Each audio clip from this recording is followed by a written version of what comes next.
year is 1924. It is November 26th, shortly after the discovery of King Tut's tomb, and there is a lot of buzz around the Valley of Kings. Many investors and archaeologists and the like are sending people out there to make their next big claim to fame in this Valley of Kings in Egypt.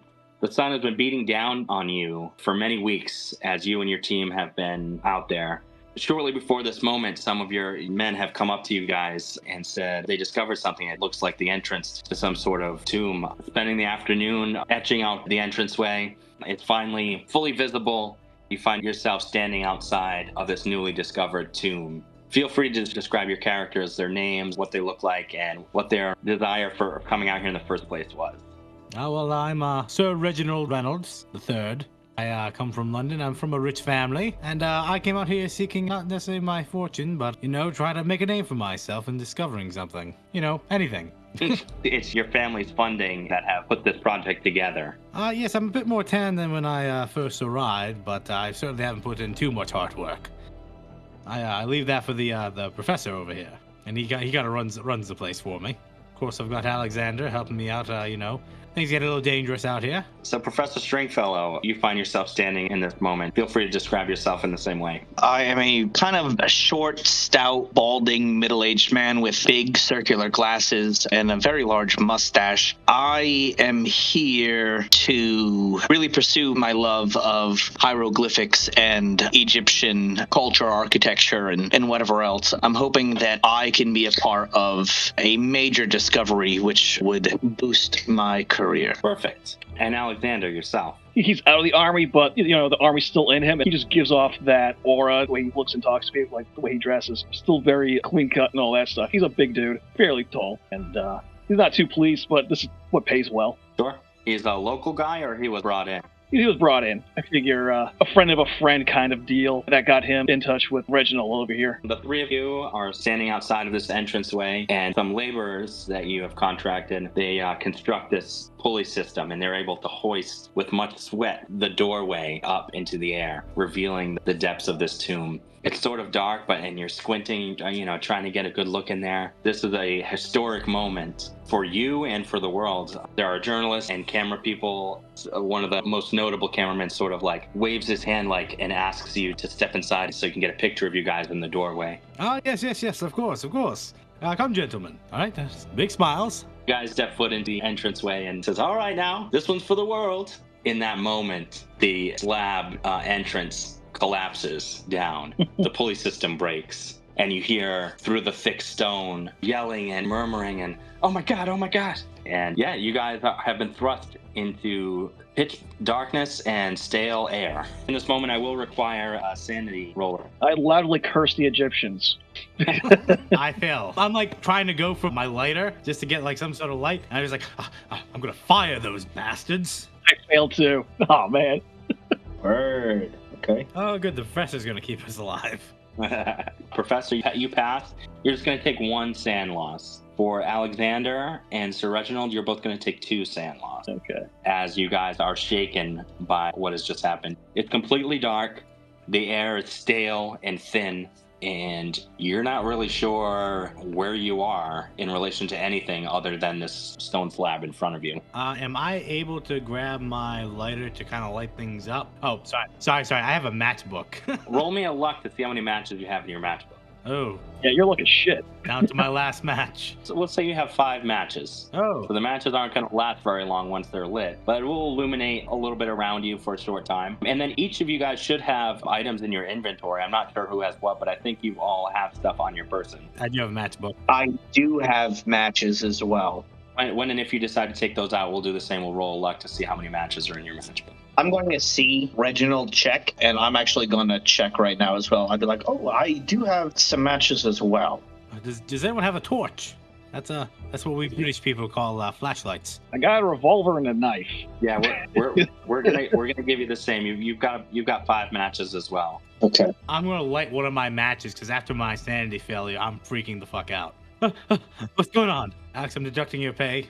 You're supposed to keep me safe, and I'm no longer safe. So you light your match. So you see this large stone slab in front of you, the one that's fallen, and you saw it when it was lifted up in the air. You do know that it is a very, very thick slab of stone. it's not going to be movable by even the three of you. You see that the stone slab is covered in oddly carved sigils, the likes of which you've never seen before. I will say this, the Egyptians were always terrible at English. You feel free at any point to ask for any of your skill rolls. And then if you were to turn around, Reginald, you would see the match isn't going to illuminate very far, but you can see that it's a long corridor. You're not sure how long, but it's a thin, narrow passage. Do I see anything on either side that looks like a torch that I could possibly light or something? You do not.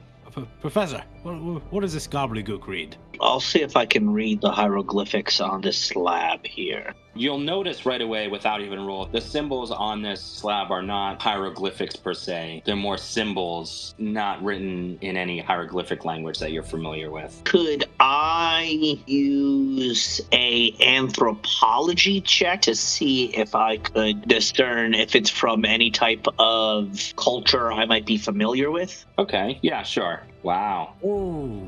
Yeah, the more you're analyzing this, you do recall these sigils or symbols appearing in other locations, in other tombs similar to this. It seems that these are symbols of protection, warding against those who would seek to rob the tomb or the area. I turn around to my compatriots and I say, yes, although I can't read them specifically, I do recognize these symbols from previous digs and excavations and other published findings. Now, I believe these here are meant to act as a sort of protective ward against those who might be looking to rob or intrude. It's the ancient Egyptians believed that symbols like this held a lot of old ancient world magic, and they place these here, I would postulate, as a means to curse us should we proceed. That's just ridiculous. No one here is here to steal anything. We're just looking for priceless artifacts.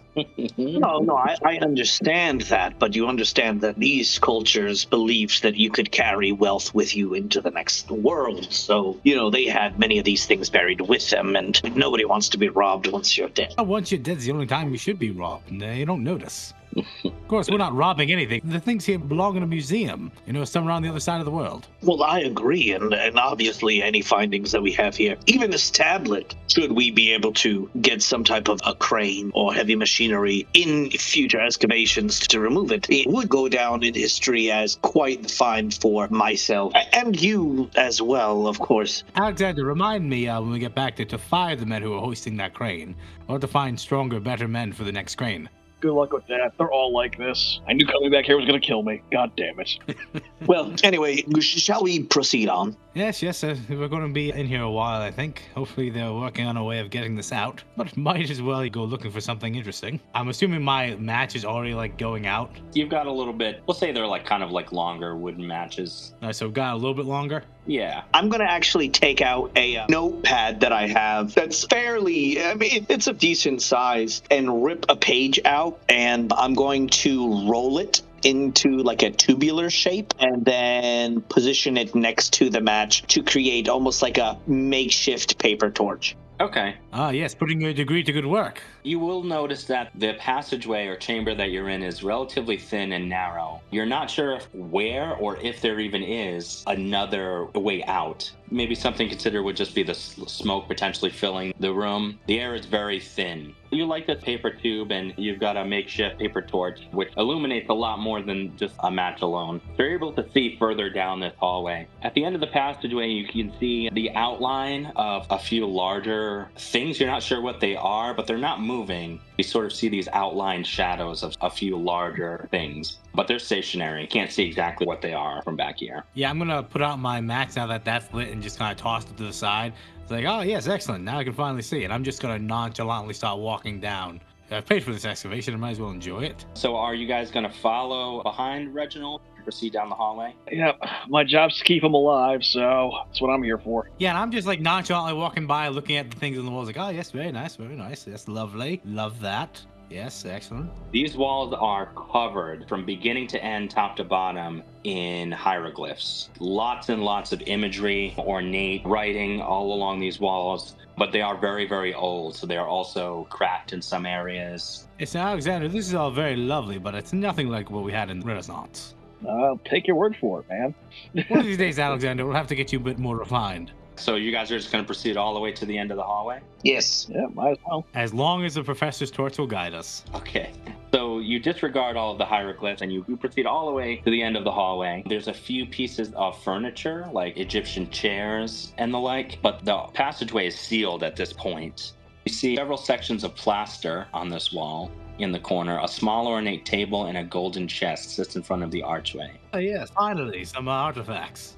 The items seem to have been dragged through a large hole that has been chiseled out from the bottom left-hand corner of the plaster wall. So at the bottom left corner, there's a small hole, and it looks like someone had dragged these items through the hole into the passageway. No bodies around, or just like the drag marks? Just these dragging marks. It looks like somebody had removed these items from whatever lies beyond this wall.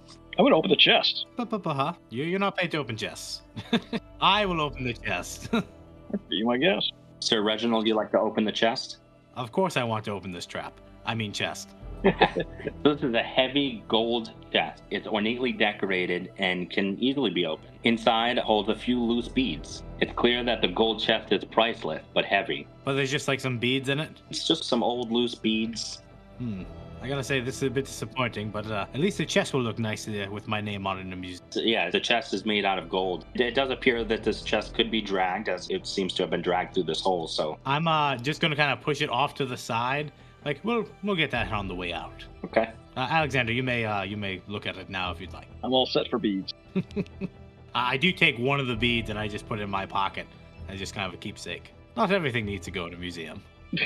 As you push this chest aside, you notice some stones fall from above from the ceiling, suggesting that this area is potentially unstable. I'm going to immediately jump out of the way further back because I am still a bit shooketh from the last cave-in. Alexander, perhaps you and the professor should go forward first. So you will have to crawl through this hole to enter the next chamber. Oh, this is gonna suck. Well, nobody said it'd be easy to make discoveries. It certainly hasn't been cheap.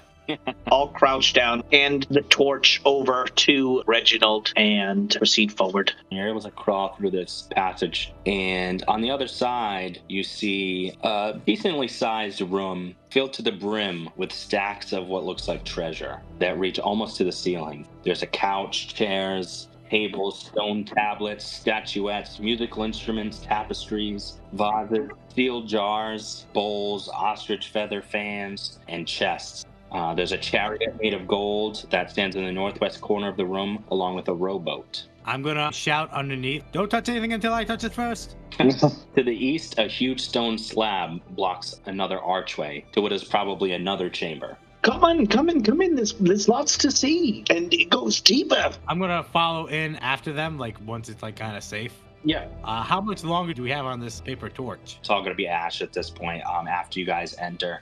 Is there anything like nearby that we could light as a torch? There's some priceless cloth artifacts you might be able to light. I can pull out more. I have a whole notebook, so I can pull out another piece of paper and do the same thing. I don't know if you want me to roll to see how big of a notebook it is. No, that's okay. We can do that. You grab another piece of paper and do just that. You make another little roll, and you're able to make another little paper torch. I begin to just start touching things.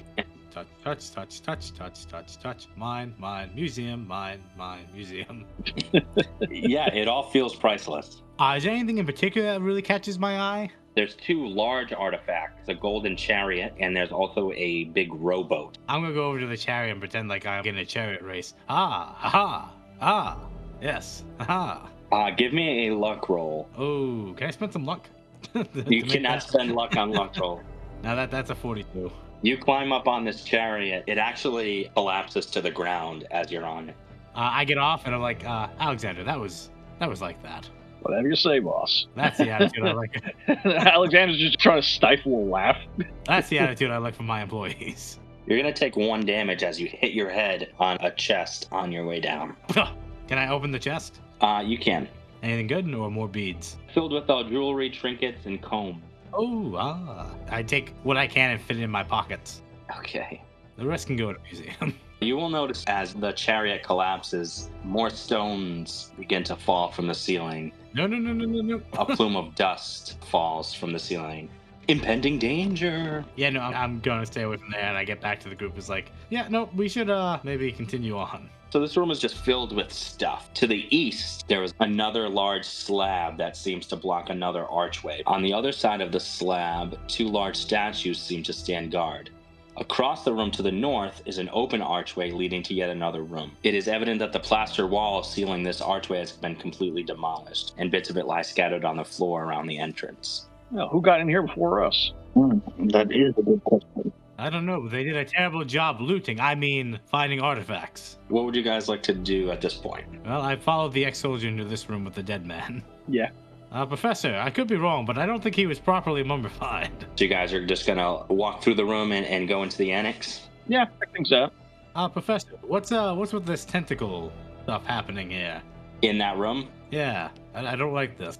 So compared to the antechambers, the larger room you were just in, this room is modestly filled with religious artifacts. The walls are lined with 3-inch-high funerary cones made from clay. On the southern and northern walls are 2 large murals. At the eastern wall is a shrine in which stands an inverted 5-foot-tall golden ankh. Hundreds of golden tendrils reach out from this large symbol. While the tentacles are motionless, they nevertheless give the impression of movement and are distinctly unsettling to look at. Let's not put this in the museum. What's the deal with the dead guy? A large mat lies at the shrine's base, on which sprawls a human skeleton clothed in decaying tatters. Beside this corpse are a satchel and a small sack. Well, time to steal his wallet. What's in the satchel? Oh, it's just a cheap leather wallet. Oh, Pharaoh Express. Not bad. What do you guys want to do in here? I'm going to go through his pockets. You're going to search the body? Yeah. Alexander, you seem to be doing this with some experience. Have you looted corpses before? Can I answer that? I got to change my questions on my job applications when I have people come work for me. I mean, they weren't corpses initially. The small sack next to the body, you open it up, Alexander, and you find gold and bronze jewelry. The larger satchel, you find a trowel, a flask that's half filled with fetid water, a German passport, a stick of dynamite, and a leather-bound journal written in German. Excellent. The passport belongs to Sasha Karner, birthday August 2nd, 1880. She's from Berlin. So, which pharaoh is this? Some Kraut broad. I don't think I'm familiar with that dynasty. The notebook was written in German? It is, yes. I'd like to take a look at it. Do you speak German? Yes, I do have a score for German. You can give me a language German roll. Success. For the contents of the leather-bound journal, there are entries dated from 1910 through 1916, describing Sasha Karner's time as an anthropologist. It also outlines his trip to Egypt and his attempt to unearth ancient Egyptian artifacts. In addition, Karner writes about his English companion, an archaeologist named Dr. Gerald Sutton. There are many entries outlining the difficult work environment due to the Great War, and Karner often praises Sutton for his assistance in dealing with the English authorities. The last 4 entries appear to be the most significant.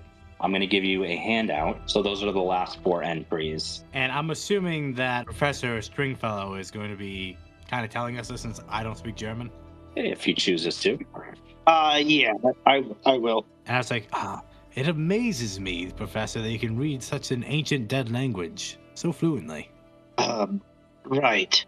Anyway, the last couple of entries that we have here are dated mid to late 1916. And it's what, 1927? November 27th, 1924. Okay. I say these are from within the last 10 years that this fellow was here. I had no idea the ancient Egyptian civilization lasted so long. You also amaze me. Why, thank you. This one dated August 7th of the year 1916. States, word has reached us of fierce fighting north, close to the Suez Canal. Our men are scared enough as it is without the fear of being killed in any crossfire. Their superstitious beliefs have delayed the dig more than once, and I do not care for any further stoppages. We dig tirelessly through the loose sand and rock. We are close.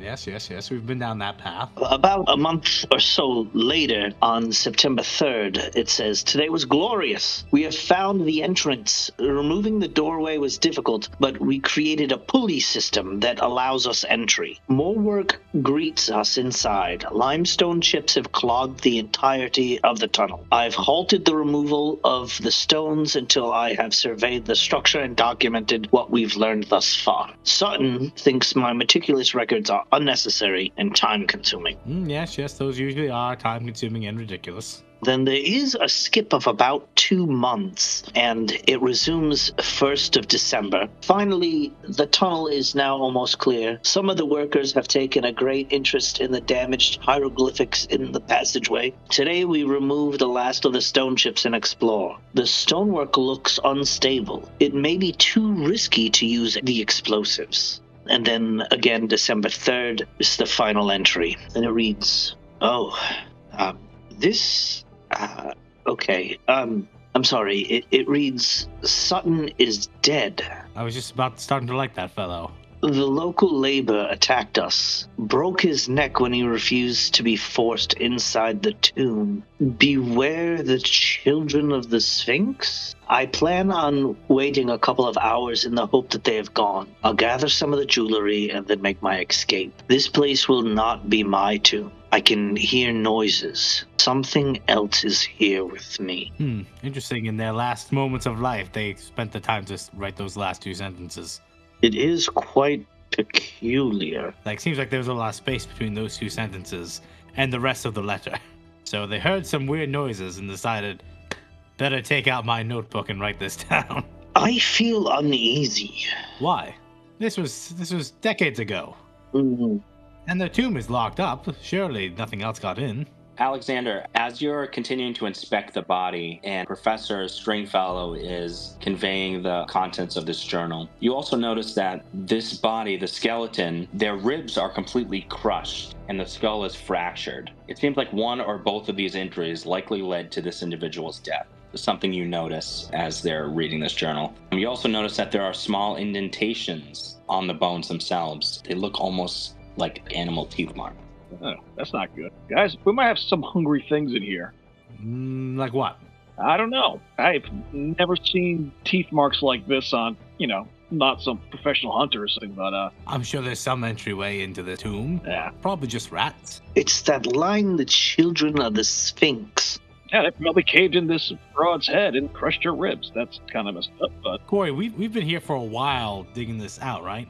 Yes. Have we heard anything about, children of the Sphinx? Could I maybe use a natural world or an occult roll to see if I've come across that in any type of Egyptian text or anthropology or anything else like that? You can give me an occult roll to see if in your academia or education you maybe have stumbled onto some more dark or occult topics that might have gave you some more information on this. Haven't necessarily studied. I've been a fanboy of Egyptian stuff. Could I possibly do an occult roll as well? You can do that. Could I use 13 luck points to make it a 25? You can do that.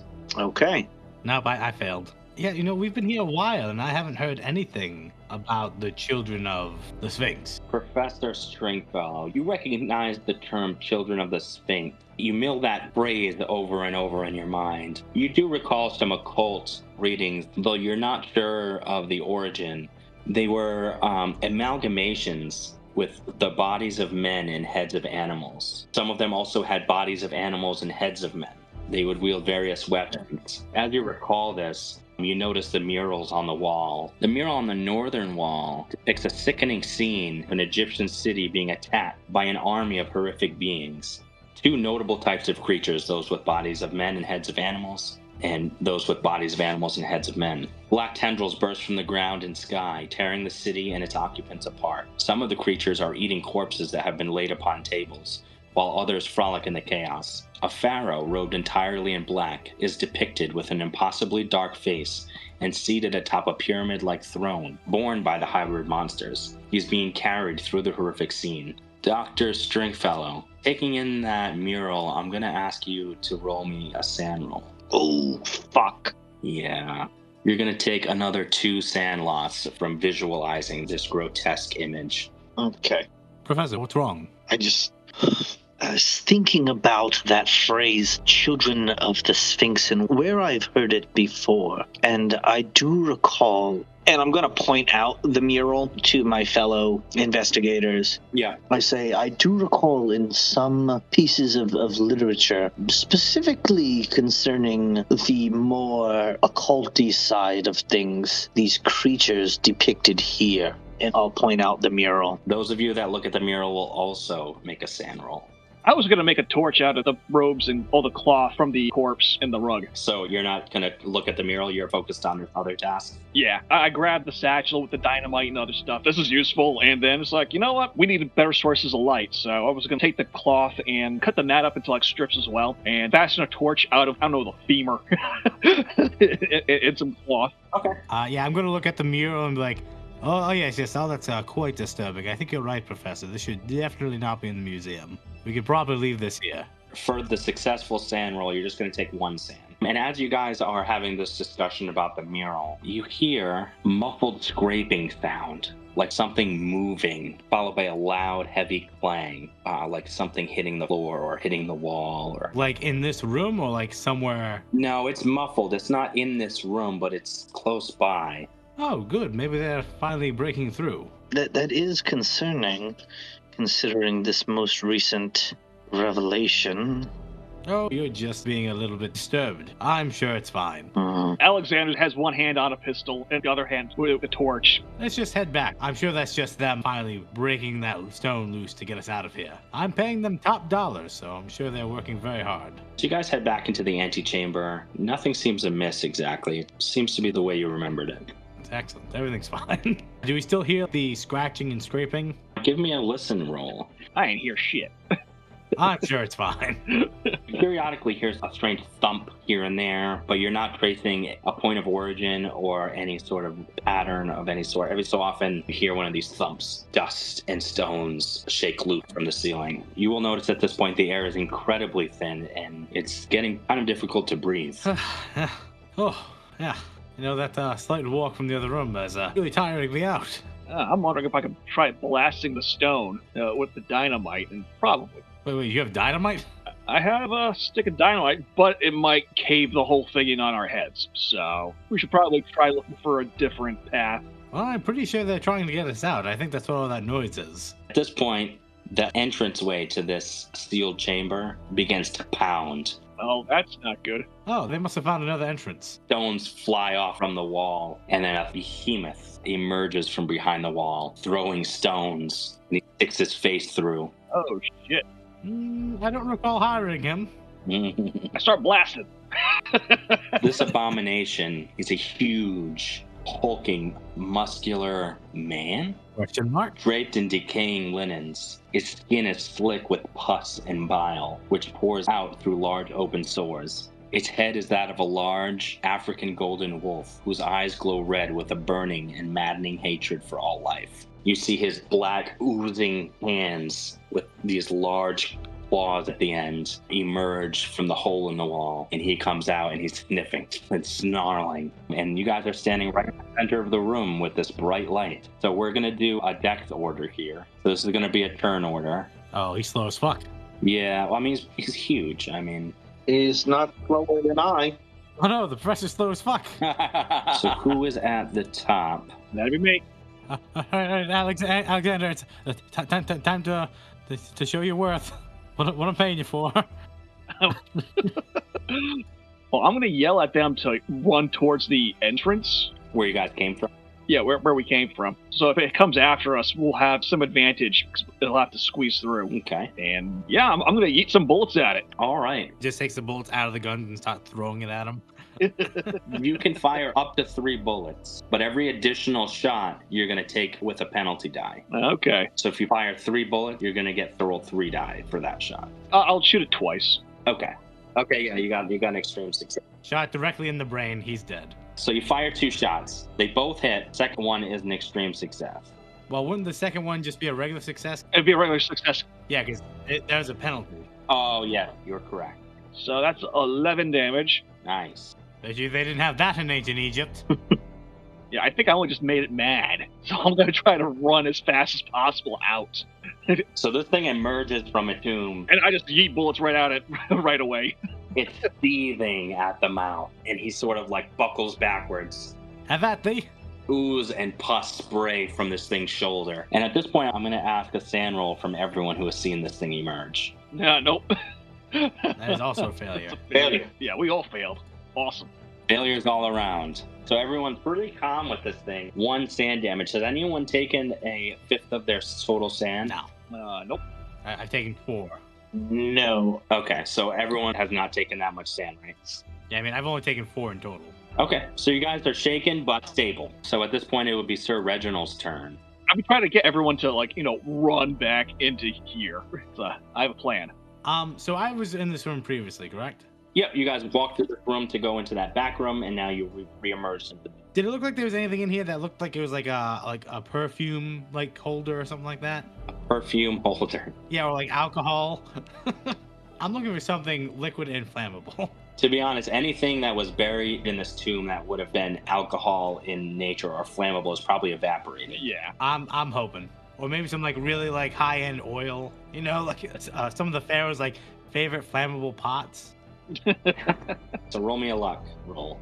Well, that's a success. You see a table with a bunch of different clay pots on them, and they have a sticky tar substance coming out of the top of it and dripping down the sides. It looks dry, but you can check. All right, I'm just gonna take one of the ancient linen, shove it in the top of this pot, light one of my matches, so I'm down to 3, and I'm gonna attempt to toss it at this creature. Okay, so you grab this thing, you do that. Give me a throw roll. I'm probably not great at that. Okay, yeah, throw 20. Ooh. Okay, here we go, boys. Extreme success! Oh, nice. You belong in a museum. Wow. So you do this, and in slow motion, you see this pot, and it smacks into the side of this thing as he's rushing through the doorway, and he's going to take some damage. You did also say he was covered in linens, right? That's true. Tell me how much my improvised weapon does. About tree fitty. I don't know if there's also a rule on being on fire, but Yeah, that's a good question. I imagine that he is quite on fire. He takes quite a bit of damage, and his linens that are on his body are smoldering in most parts and legitimately on fire in some. And there is just ooze and pus boiling and popping off of him. Keep up the good work, Alexander. I leave it in your hands, and I'm going to crawl into the other room. Yeah. It's like I want to be dragging the professor with us. like over here. How far can I get? We'll say you can exit the room and enter the next room, because you do have to get on your hands and knees and crawl through that. This is the Abomination's turn. He is going to run, and he's going to pounce on Professor Stringfellow. The guy who didn't do anything? Yes. He's going to swipe you with his kopesh, which is an Egyptian sickle sword. Okay. I'll try and dodge. Wow. My dodge stick. Oh! Yeah. Wow. I imagine you throw yourself backward to escape the sickle swipe, do this perfect backwards roll tumble, and escape back up onto your feet. That will bring it to your turn. So you escape the sickle. He snarls at you with his big oozing teeth. How is he looking? He looks badly wounded. I would say at this point, this room is filled with smoke, both from the improvised torches you'd have used and this abomination and whatever else has managed to catch on fire. This room is filled with smoke.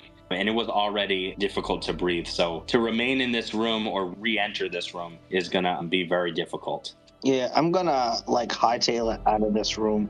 Okay. Who's still in this room right now? Is it just Alexander? Yeah, I was trying to cover your retreat, basically. Okay, I'm gonna look to retreat, and as I pass Alexander, I'm going to say to throw the dynamite in this room behind him as he escapes. That was basically my plan. Yeah. And so I will move into this next room.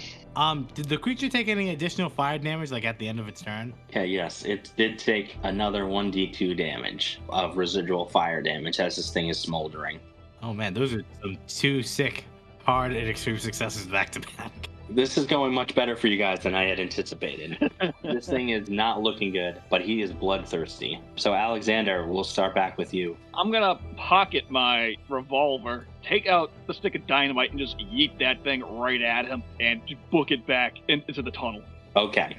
So the rules for dynamite, you light the dynamite and throw it. It does not go off right away. This thing does have a fuse. I have determined an amount of time that it will take to go off, but you have lit this dynamite and thrown it into this room. Oh, so if it has a fuse, then I'm actually going to just basically, I know it's going to come to me, so I'm just going to toss it right here, get out, just get everyone to the other side over here. And then I'm going to wait, even if the dynamite doesn't kill it, it's going to have to get through this hole, so I'm going to shoot it in the face. So, yeah. Okay. So if the dynamite doesn't blow up before he comes through the hole, we're going to shoot him in the face, and the dynamite's going to blow out his hole. Exactly. So you're crawling through the hole and readying your weapon in case this thing busts through the wall? Basically, yeah. Okay. Sir Reginald. Would I be able to get back to the main entrance? Yeah, sure, you can do that. You're feeling pretty helpless as you approach this dead end. I want to hear if I can hear people trying to, like, excavate this out. Give me a listen roll. Listen. I do not listen. And I just start banging on the solid rock. Help! Help! Get this out of here now!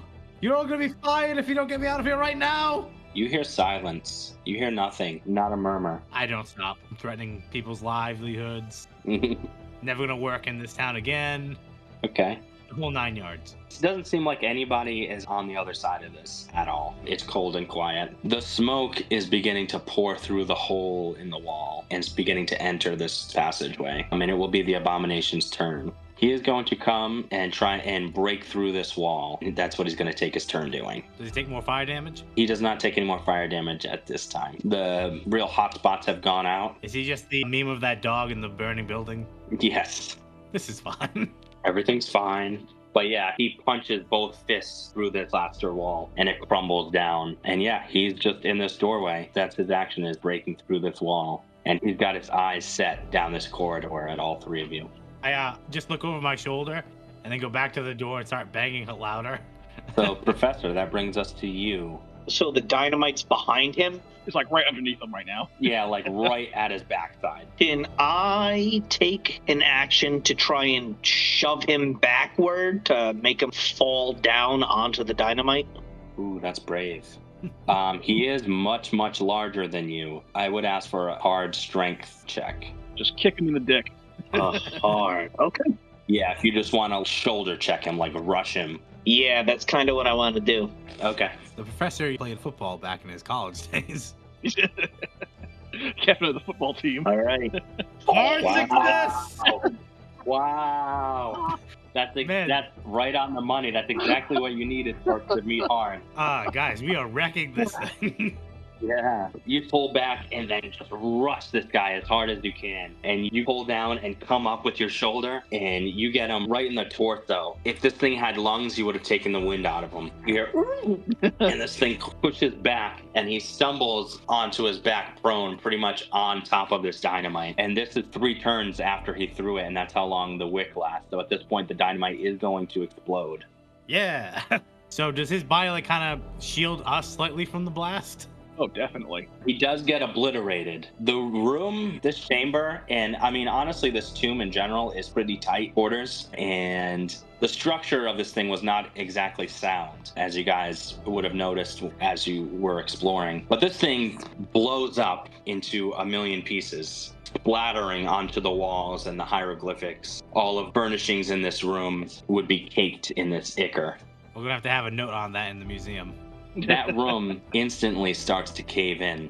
Large boulders and stones fall from the ceiling, crushing priceless artifacts. And the walls of the passageway that you're in start to shake and crumble. Dust plumes out of the walls. This area here, the entire wall breaks down, revealing another side chamber full of pots and urns. You notice that the ceiling falling starts in that room and is making its way towards you. You guys can feel free to run towards the entrance. Sir Reginald would know it's pretty hopeless over there. It doesn't seem like anybody is making any attempt to find you. How far down are we? It would have been a descent of these stairs to the entrance. I mean, like, with the ceiling caving in, are we seeing any light coming from that? No, especially with all the dust and the smoke. You're not seeing any light. But I'll take a luck roll from each of you.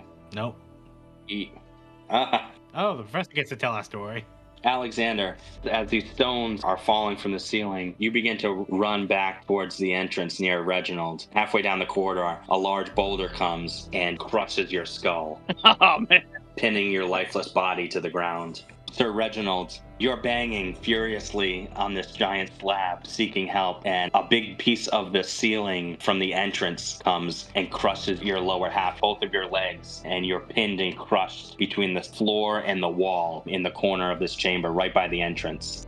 Professor Stringfellow, You sort of fade in and out of consciousness. These moments don't feel real to you. You do recall seeing Alexander being crushed, his skull and brains splattering onto the ground. You recall Reginald's cries for help as he's pounding on the door. And somehow you awaken, still buried, but the way the rocks have fallen, they've eked out a little hollow or grotto where you have somehow become unscathed. And you wake up and you realize you're not injured, and you do see a bead of light pouring in from up above.